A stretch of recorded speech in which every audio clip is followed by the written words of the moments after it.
So if we look into the interior, the interior was created by Robert Lemke in Germany.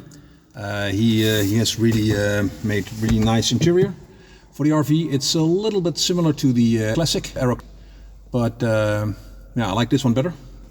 So that's nice. One of the things I modified is we have a center console. So I don't like the knobs on the panel, and so I created a center console myself. It has a fuel switch, normal fuel switch. Although this is a special fuel switch, it's one from NVAV instead of the standard Vans fuel switch.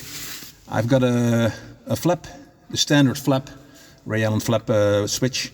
I've got the indicator. Now the indicator, there is a rotor switch here where I can set the trim indicator to either the trim or the flap. So I can switch the indicator. There is a second button here which doesn't do yet anything. It needs to go to standard flap settings. So now I need to do operate the flaps manually. This one would have predefined flap settings. And there are the lights.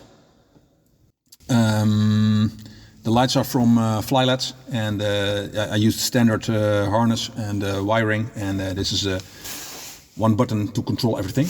There's of course the throttle. It's a standard throttle quadrant from Flyboys accessories, and I modified it a little bit because the handle is at the side normally, and I slipped it over there so it has a better fit for the hands, and also it wouldn't extend to the passenger side too much.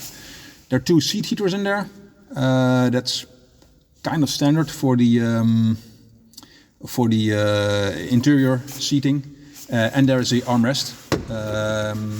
Beneath the armrest there is a stowage compartment, but I need to 3D print the inserts for that because I don't have it yet. So that's the console. The sticks. Sticks are standard sticks. Nothing special there to mention. Then let's check the panel. So if we go from left to right, there are two USB chargers on both sides with an indicator that shows me the battery voltages of the batteries, and that means this one shows the battery voltage of the left battery and that one of the right battery. This way I can check both batteries and see if there's if one isn't fully charged or whatever is happening.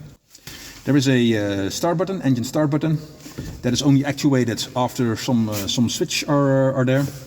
There is a MGL EFIS. It's the Extreme EFIS. There is a lot of space here. I will go into that deeper later. There is the Vans standard Vans compass. I didn't have it at first, but that was one of the remarks of the inspector from the NVAV that I needed a magnetic compass in there. A tablet holding all the Easy VFR navigation software, so that's nice. It's just a standard tablet, nothing special. Then the MGL EMS system really fits nice to the EFIS. As you can see, here also comes a tablet, of course. As you can see, I'm a sucker for consistency and next to the EMS there is the cabin heat controller, which doesn't work right now, as I said earlier. There is fresh air and there is a map box I put in there, which is probably not necessary or not used much, but I like it. I think a plane needs a map box, so there's the map box. In the middle, I've got the radios and the prop controller. So these are TRIAC radios and transponders. They're very small. I like it. The radio and the transponder themselves are not here. This is only the display. The transponders and the radios are beneath the seats. And this is the controller for the propeller, the Airmaster propeller. It controls the pitch of the propeller blades. And there's even a feather mode in there, so that's nice. Besides this controller, there's also a manual switch to switch the blades manually, if you would set that. Another remark of the inspector was that I don't have any steam gauges in there, especially if I only have one EFIS. If that one would break or stop functioning, then I have nothing left. Well, I have my navigation software, but that's of course not the same. So there is a Yuma altimeter and a Yuma airspeed indicator with the RV-7 coloring on there. Then fuses and circuit breakers. So there are 3 circuit breakers, because there's one thing very important on this engine. This engine is operated, you could say, electronically. So there is an ECU in there, and there are 2 electric fuel pumps. There is no mechanical fuel pump. So if either the ECU or the fuel pumps go, then there's no engine. So those are the only circuit breakers that are resettable. So if one popped up, I can reset it and put it in there again. Of course, there's probably a reason why it pops up, but okay. All the other fuses are beneath here, so you can change them if you want to, but they're not resettable. And I try to minimize the number of switches, as you can see. So there are not much switches in there. There is a master switch, so I can switch the master on. Then there is a fuel pump switch, where I can switch fuel pump 1 or 2 or both. I'm not going to set it done. Their ECU, there are some lights indicating what is happening. So the ECU is now active. As you can see, if I would set a fuel pump on, it would shoot a fuel pump. There is the EMS, so that's that one. I switch it on, and as soon as that one is switched on, I can start the engine. Of course, I need to set the ignition coils to both to start it on. So this is a setting where I can start the engine. Once the engine is started, I would put on the EFIS and give power to my other Avionics. And then it's ready to fly. So what I said earlier is that this space here is empty. That's because I want to create my own Avionics. I'm a software guy, and I'm really eager to have a second tablet here, where I actually build like the EFIS and EMS into my own system. All the sensors are on the CAN bus.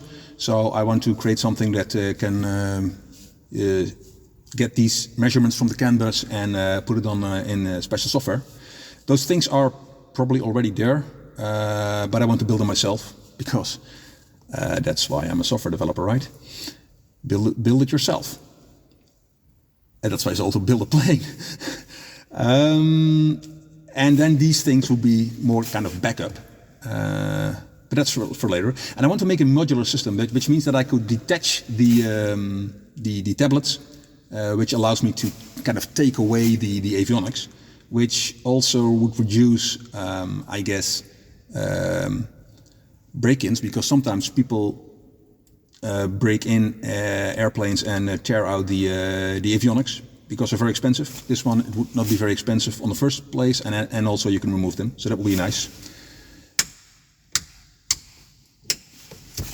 So that's the inside of my RV.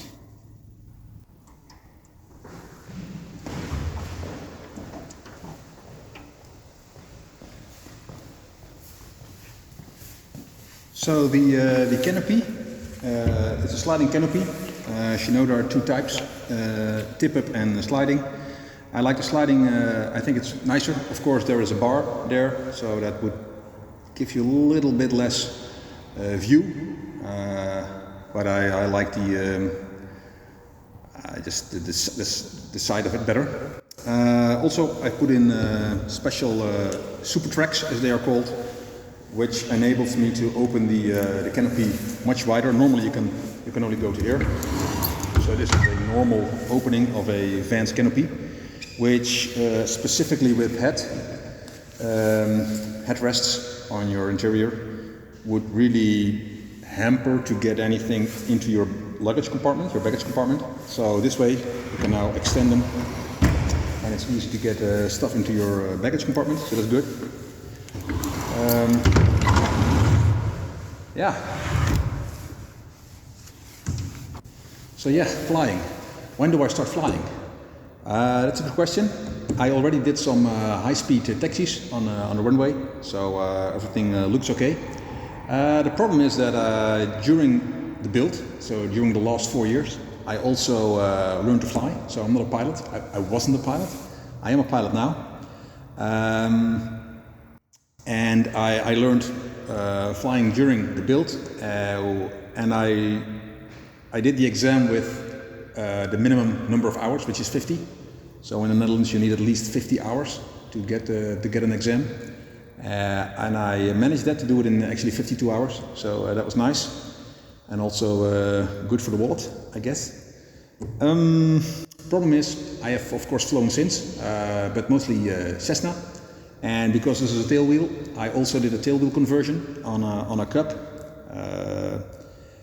But it means that I only have about 82 hours on my log, which is not very much with a 12 in a tail wheel. So I'm not a very seasoned pilot, and what they say is that you shouldn't do your test flight at all anyway. Well, that's not going to happen. I'm not going to let someone else test flight my airplane. That's just not going to happen. Which means that I at least need someone to be able to help me with this. And I found a retired Dutch Air Force pilot who flew on starfighters and stuff like that. So he's probably a great pilot anyway. And he also had a RV-7, which is good. He just sold them, I heard, a few months ago. But he did a lot of time in the RV-7 with a tail wheel. So there are more RV-7s in the Netherlands, but they're mostly RV-7As. So they have a nose wheel, not a tail wheel. He actually has a lot of experience on the tail wheel. So combining with the fact that he was a good pilot and he has a lot of experience on the RV-7 tail wheel, I asked him to join me and help me with test flying this thing. And he will. So the goal is to fly it myself, but you know, if shit happens, I hope he can do some magic. Anyway, it's that and the weather, right? So it's the weather. It's well, you cannot see it, but it's at least not very sunny right now. It's a little gloomy weather. There's a lot of low clouds hanging in there, and it's drizzling, and so it's not very nice weather. So I'm waiting for good weather on one hand, and also have both our agendas free. I'm still working, and I only have a few days off. Of course, I would switch those days. He also has a fit in his agenda. Of course, he's retired, so that's probably a little bit easier. But well, all those factors have to come up, and so I'm waiting for that. Well, until then, continuing building my pie in the sky.